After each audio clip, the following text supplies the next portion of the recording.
We are back. Now, this time we're going to cross over to Mark, who ended up winning the match on Sunday. Let's cross straight over to him now. Mark, buddy, how are you? Have we got you? Good, Josh. Not too bad.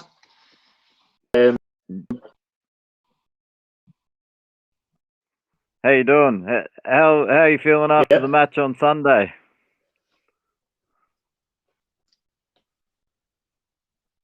Can you hear us? After yeah, I can hear you. I think there's a little bit of reception problem, maybe, but I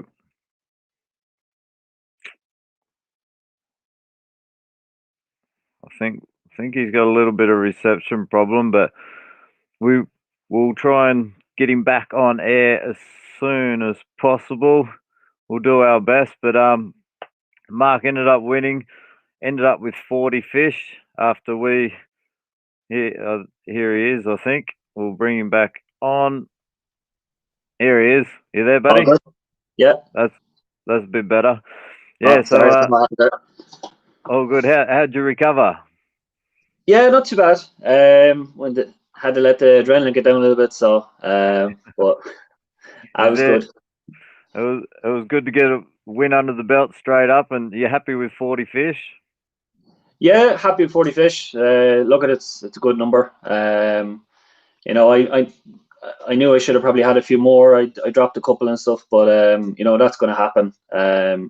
You know, you got to allow for that as much as you don't want to allow for it. You know, it's always going to be a possibility in a competition. So, you know, you got to have some level of error in a competition. Trying to keep that level of error down to as low as possible is very important. So, did you change flies at all? I think we were talking to Pete there, and he said you were on the copper. Was it the copper beads or the?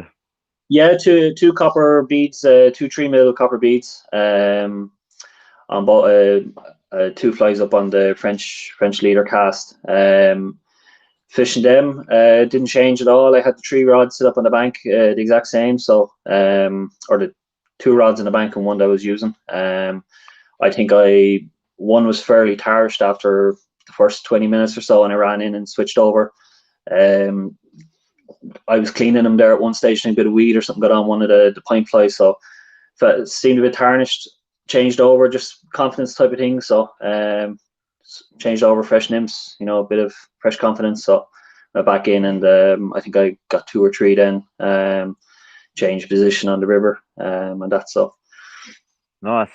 Now with your start was a bit slower than Dave's, and did you get nervous at all when? No, when you heard? Last year I remember when I started, my hand was like throbbing. It was up and down like anything when I was in the first series. But I done a little bit of practice just before the competition started for maybe about 25 minutes or half an hour, and that kind of settled me. So I'd been kind of chatting to Peter and stuff like that, but just kept telling myself I was just going fishing and just tried to be a bit more serious about it. But you know, the nerves didn't get to me too much. It was just staying focused. You know, I was aware that at some stage Dave was going to go ahead, or I might fall behind, or vice versa, that I might go ahead, and, you know, try not to take the foot off the gas.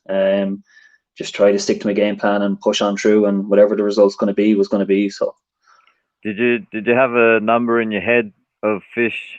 We heard that in Dave's interview he had around 35 he was hoping to get. Did you have a number in your head that you were aiming for, or? Yeah, I only decided kind of Friday evening that I was going to fish that spot. There was a beach further up that just above where I was fishing that I kind of had decided on fishing kind of earlier in the week. But I was still kind of mixed on it. I'd said I'd see how the practice went on Friday and Saturday. But I had approached that beat on Friday, and we had hit a lot of numbers in a half an hour. So we stepped away and left that beat alone. I went and fished a beat below. I was kind of expecting numbers to be, you know, between 30 and maybe, you know, all going well, maybe 50, 55. But, like, you know, to get up to the 50 mark would have been kind of, you know, pushing it. Things would have been the way it went. I think Peter was saying while he was talking to you, I think halfway through you asked, you know, about my slow start or something. But right where I was standing on the bank waiting to start, there was a white boulder in front of me, and I'd seen a couple of small fish kind of rising. And I thought definitely my first 2 or 3 casts, I would have been hooking them straight away. And even as I pushed out maybe 10 or 15 meters, like I thought by the time I got to the edge of the nice run that was on the other side, that I would have been up around the 15 mark, maybe within 10 minutes. But the fish had obviously changed from their behaviour, the way they were, their life from where they were on Friday, like so. But I knew the fish were there. I just had to, go search for them and keep pushing on, and try not let that kind of sway my mind and my thinking in terms of, my game plan, like so. Your previous matches that you've had before, do you think that helped you with like knowing the scores and stuff like that? Yeah, like Peter asked me just before I started, what way do you want the scores or the time? And I said, look, I'll ask when I need it, or if I want it. I forgot to, I missed stopwatch on. I forgot to press the start time. Otherwise, I wouldn't have been asking Peter as many. I think I might have turned to him 3 or 4 times and asked him the time or the score. But I forgot to start the stopwatch, and I would have focused on that a little bit more in terms of my beat management. And to kind of focus myself a little bit more, but or to push myself on. But no, I didn't mind knowing the scores. Like I could hear, I think you talking today to Peter, and I could hear in the back of my, I think within the first few minutes, I think, or maybe first 2 minutes or 3 minutes, Dave was up 3 already. I think I got 1 fish then, and then it went 8-1 or something. Looking back on the scores, so I wouldn't have, I knew Dave was, when I kind of knew that, I said, oh, Dave's going to push on. But I said to myself, just settle down, you find the fish, I know they're there. So, and go after them and, see how it's going to finish out. So we've got Andrew Naylor said, don't give me such short notice when you want the beat stock next time, Mark. And we've got Pete's jumped on here as well. He said, how do you think you'll go in the next round? This now, if we look at the table, you will be playing the winner out of Pete and Dave Coughlin, I believe. Yeah, it should be a good match of the weekend. I know there's mixed weather coming in all week, and yeah, it'll be an interesting match to see how it goes.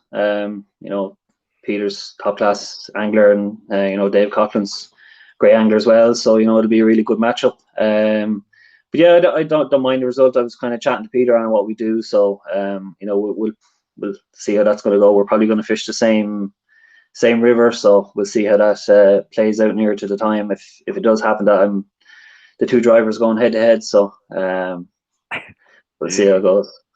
You might be on the same river if that ends up happening, but I know that Dave's been fairly quiet recently over the last few days, and he could have a couple little tricks up his sleeve.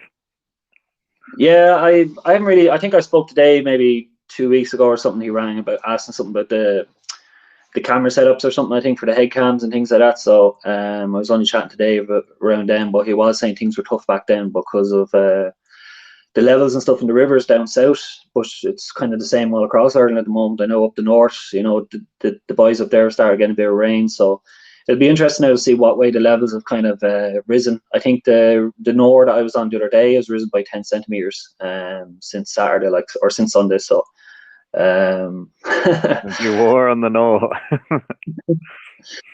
And if you get, like, there's meant to be, like, I've heard there's a lot of rain that's on its way. Do you think, is that going to really help the guys in the south, or how long a days do you need break between rain and?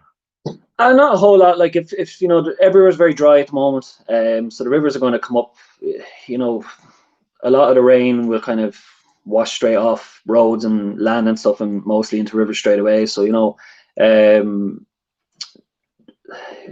seen it last year with Dave's match. Dave decided where he's fishing the Ruskin Bridge there just the morning before our matchup last year, and that little bit of rain brought on the fish. And Dave and some of the other lads I know from Cork and the Munster area have always said, like, a bit of rain on the Blackwater or a few of the different tributaries around can wake fish up amazingly down there. So, and they only ever need a small drop of water to do that. So, it'll be interesting now to see what kind of water Dave Coughlin gets in terms of his first match now against Peter at the weekend. So yeah, we've got Colin here. Well done, Mark. The two drivers going to head would be good. Yeah. We've got Sean said, well done, Mark. 40's great fishing. Shawnee's up on Saturday as well, up against Andrew. Great match.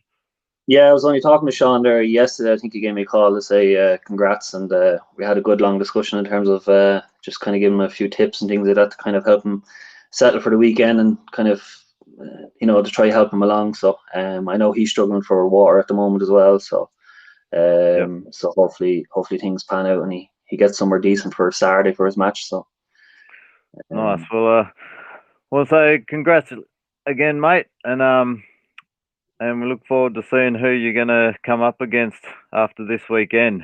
It should be fun. Yeah, it'll be interesting. And sure, it's hopefully might see Dave in the semi-final if I make it through. If not, we'll organise something later on in the. Yeah, Dave jumped on. He enjoyed the match. Yeah, it was a great match, and I was talking to Dave after anyway, so it was it was great fishing against him again. So it could have went either way. I watched the match back twice, and I seen Dave had unfortunately broken a few fish and dropped a few fish, and it would have made look at I dropped fish too, but it's it could have been a very close one, Yeah. So it was interesting. It was. But, all right, I don't mate, know. Peter was saying it. Peter was saying to you in the last for the last 20 minutes of my match is I'd fished the bottom of my beat where I'd actually been practicing just before the match. Me and Peter didn't anticipate that I'd been going down that far to fish the water. That was only going to stay up in a certain area, but I ended up having to drop back and fish into it to get the fish. So, yeah, I didn't anticipate that, but sure, it was good to just for there. So, yeah, nice. All right, it was great to watch you fish, mate, and we look forward to seeing the results and the quarterfinals to be all sorted after this weekend. And yeah, Dave, you got Dave Coughlin or Peter? Who would you rather? I best say Peter, I think, because I'll be shot otherwise. But I know it'll be an interesting match. I'd say I know the level in the Nor is good at the moment. Even if it had stayed the same, if it stays in around the same the levels I had, then I think it should be okay. But yeah, it'll be interesting to see what water Dave gets down in Cork or down in Munster to. In terms of where he's going to pick, because he could get big numbers, so it will make that match interesting. So, nice. Peter will hopefully be prepared for the weekend and be able to put up a good match. Like so, I have an idea where he might be fishing, so the numbers are good. Like so, so hopefully. Cool. All right, mate. Well, we won't keep you up any longer. Thanks again for your time, and well done again on the weekend. And we will be seeing you soon. You get a weekend off. All right, mate. Yeah. Thanks again. Thanks a million. Bye-bye. All right. Thanks, guys, for jumping on this weekend. Don't forget, we've got the doubleheader on Saturday and also a doubleheader on Sunday. So stay tuned for that one. It should be a lot of fun. We've got Andrew Sloan up against Sean Marr, and then Peter Driver up against David Coughlin on Saturday. So we'll see you on Saturday, and tight lines.